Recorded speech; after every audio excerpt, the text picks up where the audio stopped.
नमस्कार मित्रांनो आपण इंडियन एव्हिडन्स ॲक्टवर सिरीज चालू केलेली आहे आणि आजचा जो व्हिडिओ आहे तो व्हिडिओ क्रमांक 23 आहे. आजच्या व्हिडिओमध्ये आपण सेक्शन 68 पासून 72 पर्यंतचे सेक्शन्सचा अभ्यास करूया आणि ह्या सेक्शनचा आपण विश्लेषण करूया. मित्रांनो, सेक्शन 68 जो आहे तो काय म्हणतो?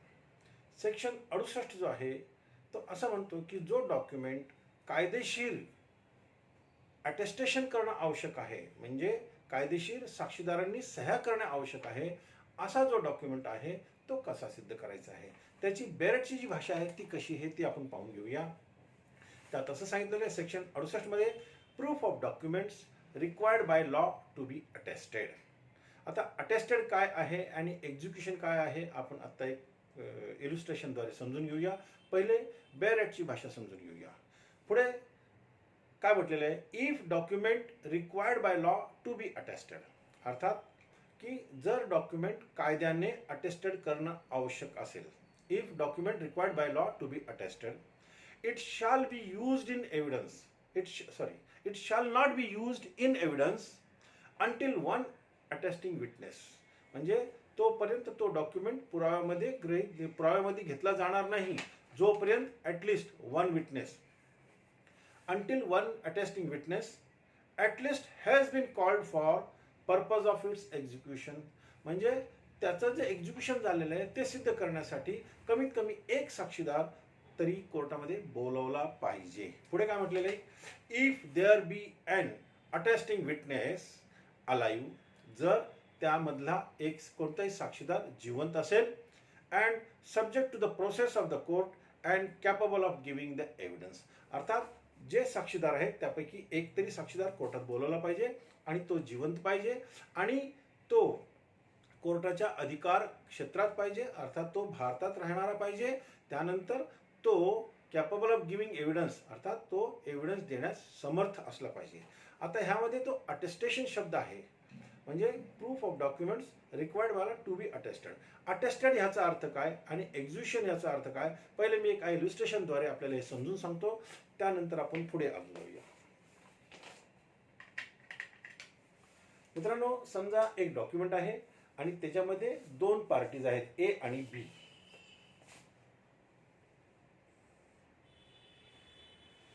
हा एक डॉक्युमेंट आहे, ह्यामध्ये दोन पार्टीज आहेत, ए आणि बी. या डॉक्युमेंटवर ज्या वेळेला ए आणि बी सह्या करणार, ए आणि बी ने सह्या केल्या म्हणजे ते झालं एक्झिक्युशन.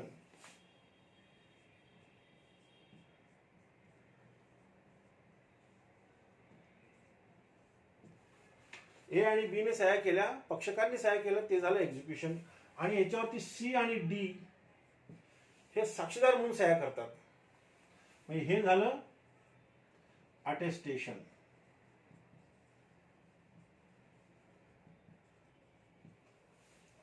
अटेस्टेशन आणि एक्झिक्युशन मधला हा फरक आहे.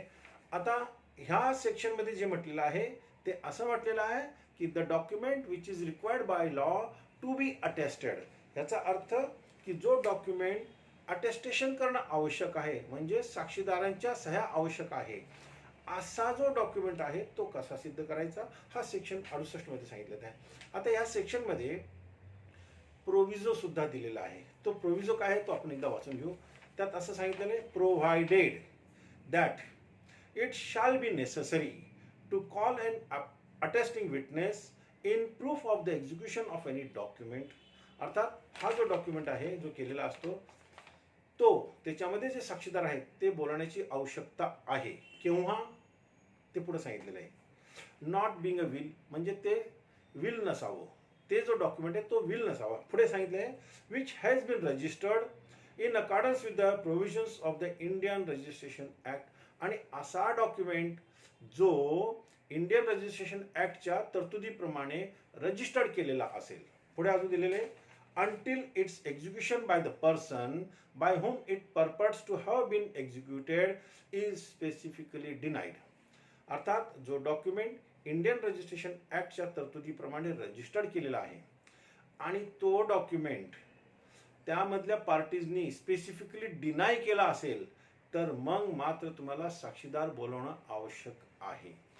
जर समजा डिनाय केलं नाही, मग साक्षीदार बोलवण्याची आवश्यकता नाही. ह्याच्यामध्ये एक शब्द दिलाय not being a will. Not being a will याचा अर्थ, जर समजा इंडियन रजिस्ट्रेशन ऍक्ट प्रमाणे विल रजिस्टर्ड केलेलं असेल, तर विल सिद्ध करण्यासाठी तुम्हाला जे अटेस्टिंग विटनेसेस आहेत, साक्षीदार आहेत, त्यांना बोलवणं आवश्यक आहे. इथं विल ह्या डॉक्युमेंटला एक्सक्लूड केलेलं आहे. मित्रांनो, मला असं वाटतं सेक्शन 68 आता आपल्याला व्यवस्थित समजला असेल, तरी देखील मी त्याची इंग्रेडियंट्स काय आहे ते आपल्याला मी समजून सांगत आहे. त्याच्यामधलं सगळ्यात महत्वाचं काय, required by law to be attested. Sorry,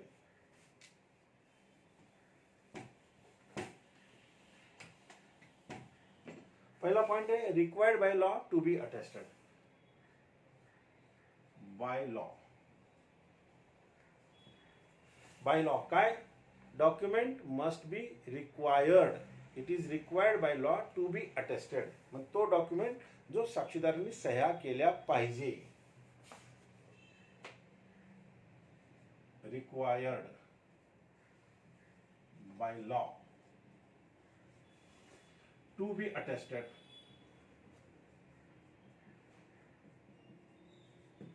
हा याच्यातला पहिला महत्वाचा पॉइंट आहे. Now how to prove,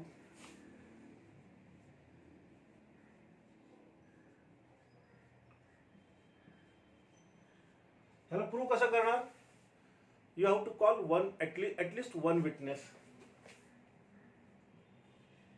at least one witness. एक विटनेस तरी बोलवला पाहिजे. मग पुढे काय सांगितलेलं आहे, ही शुड बी अलाइव्ह. तो अलाइव्ह पाहिजे म्हणजे जिवंत पाहिजे. जिवंत असल्याशिवाय ते येऊ शकत नाही, पण जिवंत पाहिजे असा याच्यात शब्द वापरलेला आहे. पहिला पॉइंट जिवंत पाहिजे. दुसरी काय, subject to the process of the court.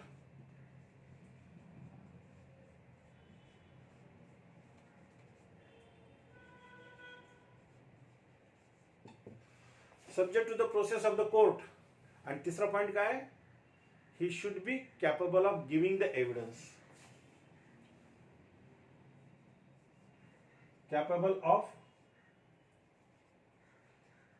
Giving evidence. Section 68 मधले हे एवढे इंग्रेडियंट्स आहे. पहिला point, by law required to be attested. Second, how to prove, at least one witness who is alive should be called in the court. He should be subject to the process of the court and he should be capable of giving the evidence. हा point लक्षात आला.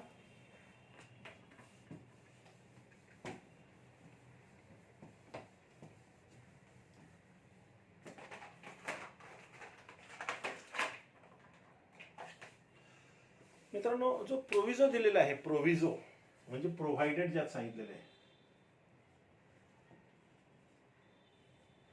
त्यात असं म्हटलेलं आहे की जर document Indian registration act प्रमाणे रजिस्टर्ड असेल. First point, if document registered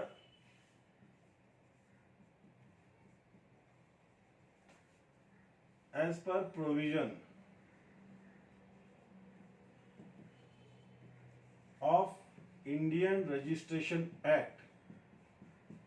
जर तो डॉक्युमेंट इंडियन रजिस्ट्रेशन ऍक्ट प्रमाणे रजिस्टर्ड केला असेल, तर मग साक्षीदार बोलवण्याची गरज नाही. No need of calling witness.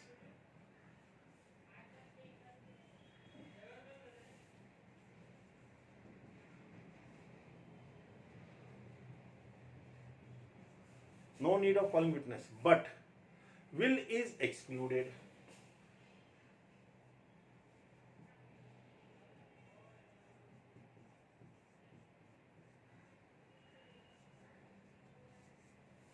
या परिभाषेमध्ये will ला वेगळं केलेलं आहे. will जर सिद्ध करायचं असेल तर साक्षीदार बोलणं आवश्यक आहे. आता ह्याच्यामध्ये अजून एक सांगितलेलं आहे,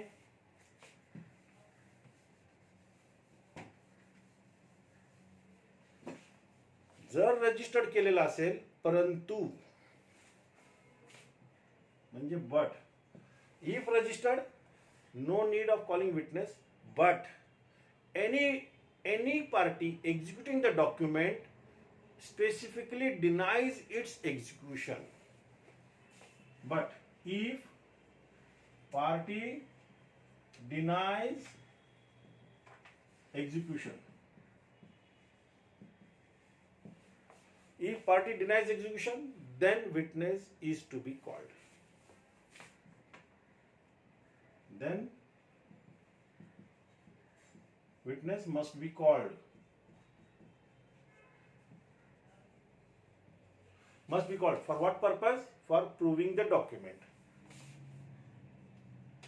For proving execution.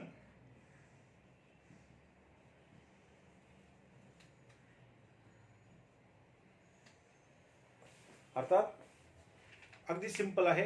हा सेक्शन आपण एका मिनिटामध्ये ह्या सेक्शनचा आपण एका मिनिटामध्ये आढावा घेऊया. The document which is required by law to be attested. Such document is to be proved by calling at least one witness who is alive, who is subject to the process of the court, and who is capable of giving evidence. त्यानंतर provided if the document is registered under the Registration Act, then no witnesses are required to be called, but will is excluded. पुढे काय म्हटलेलं आहे? If any party denies its execution, then witnesses are required to be called in the court for proving the execution of the document. आता यानंतर मित्रांनो आपण section 68, 69, 70, 71 आणि 72 च्या ज्या हेडिंग्स आहेत ते आपण अगोदर पाहून घेऊया. सेक्शन 68 आता आपण पाहिलेला आहे. त्यानंतर सेक्शन 69 जो आहे तो काय म्हणतो? Proof when no attesting witness found. अर्थात ज्या वेळेला जो अटेस्टिंग विटनेस आहे तो जर सापडत नसेल तर मग काय करायचं, हे दिलेलं आहे सेक्शन 69 मध्ये. त्यानंतर सेक्शन 70 मध्ये काय म्हटलेलं आहे? Admission of documents by the party.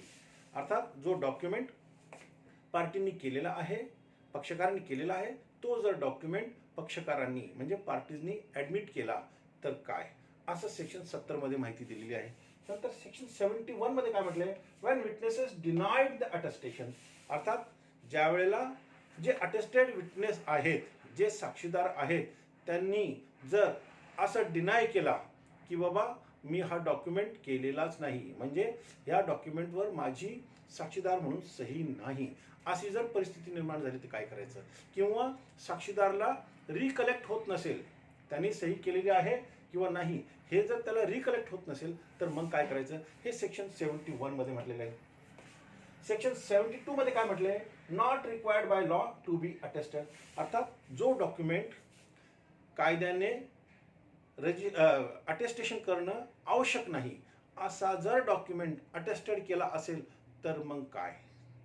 Section 68 पासून 72 पर्यंतची ही हेडिंग झाली. आता each sections one by one आपण त्यांचा अभ्यास करूया. मित्रांनो, आता मी हे बोर्डावर लिहिलेले हे मिटून टाकतो, त्यानंतर पुढे जाऊया. ओके.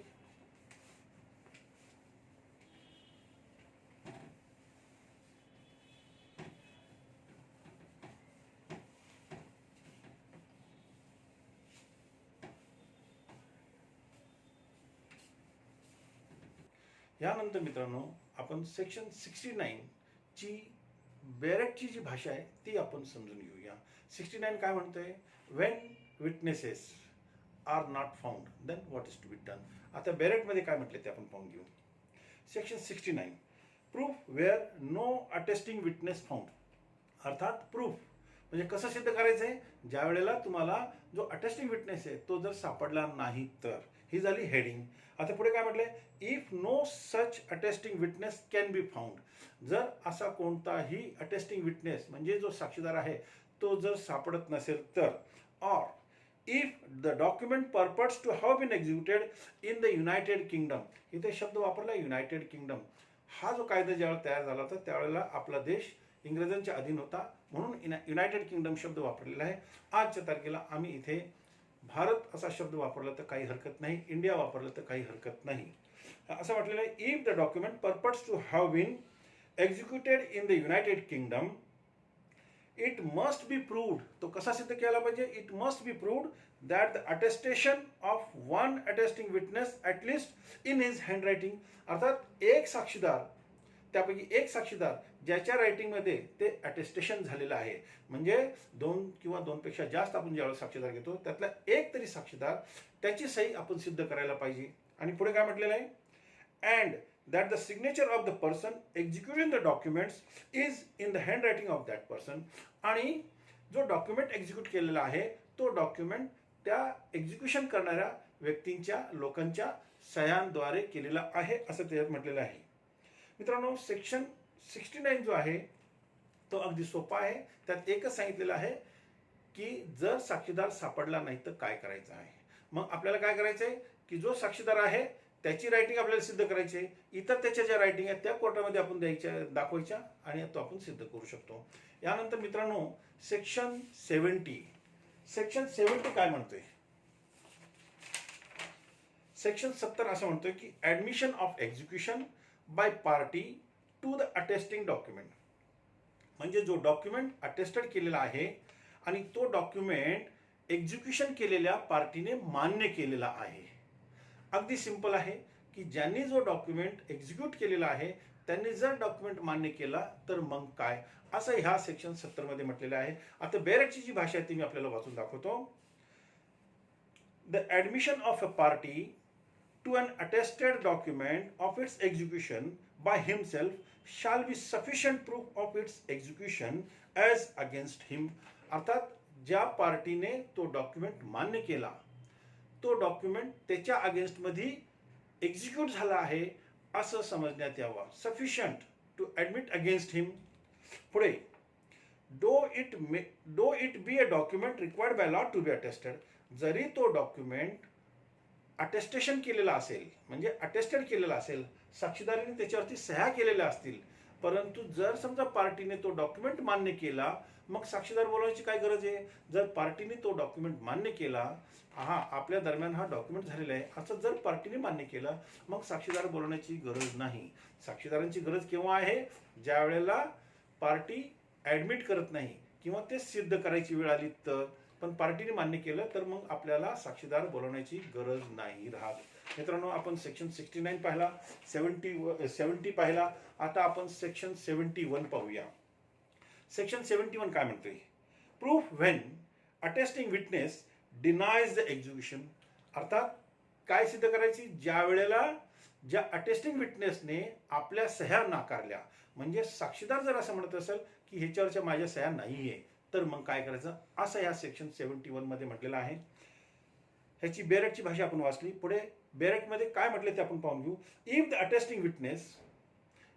अटेस्टिंग विटनेस डिनाइज म्हणजे नामंजूर करतोय, or doesn't recollect the execution of the document, त्याला असं रिकलेक्ट होत नाही की हा जो डॉक्युमेंट केलेला आहे मी सही केलेली आहे साक्षीदार म्हणून, त्याला जर रिकलेक्ट होत नसेल तर मग काय, it's execution may be proved by other evidence.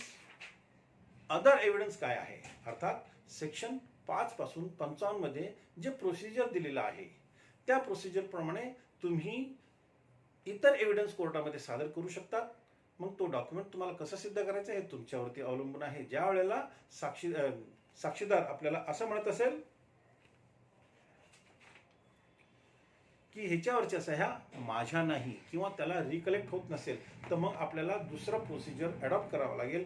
आणि इंडियन एव्हिडन्स ॲक्टमध्ये सेक्शन 5 पासून 55 मध्ये जे प्रोसिजर सांगितलेलं आहे ते प्रोसिजर आपल्याला अप्लाय करावं लागेल, अडॉप्ट करावं लागेल. यानंतर मित्रांनो, आपण सेक्शन 72 पाहूया. 72 अगदी सिंपल आहे. Proof of documents not required by law to be attested, अर्थात तो डॉक्युमेंट जो अटेस्टेशन करण्याची आवश्यकता नव्हती पण अटेस्टेशन केलेला आहे, अर्थात तो डॉक्युमेंट ज्याच्यावर साक्षीदारांच्या सह्यांची आवश्यकता नव्हती परंतु साक्षीदारांनी सह्या केलेल्या आहेत, असं हे हेडिंग आहे. त्यात काय म्हटलंय, an attesting document not required by law to be attested may be proved as if it was unattested. याचा अर्थ असा की जो डॉक्युमेंट अटेस्टेशन करण्याची आवश्यकता नव्हती, अर्थात साक्षीदारांची सह्या करण्याची आवश्यकता नव्हती पण साक्षीदारांनी सह्या केलेल्या आहेत, मग असा डॉक्युमेंट जर सिद्ध करायची वेळ आली किंवा कोर्टामध्ये आपल्याला अशी जर वेळ आली की असा डॉक्युमेंट कसा सिद्ध करायचा, तर असा डॉक्युमेंट डायरेक्ट सिद्ध करायचा, त्याच्यामध्ये साक्षीदार होते किंवा नव्हते ह्याच्याशी काहीही संबंध नाही. तो डॉक्युमेंट अनअटेस्टेड होता असं समजूनच तो सिद्ध करायचा आहे. मित्रांनो, सेक्शन 69 पासून 72 पर्यंतची आपण सर्व सेक्शन्सची आता आपण व्याख्या पाहिली, बॅरेटची भाषा वाचली आणि त्याचं आपण विश्लेषण केलेलं आहे. ह्यामध्ये पाठ करण्यासारखं कसं आहे हे आपल्याला एक आयडिया देतो. 69च्या विरुद्ध 72 म्हणजे 69 मध्ये काय म्हटलेलं आहे, required by law to be attested. 72 मध्ये काय म्हटलेलं आहे, not required by law to be attested, म्हणजे तो कायद्याने अटेस्टेशन करण्याची आवश्यकता नव्हती.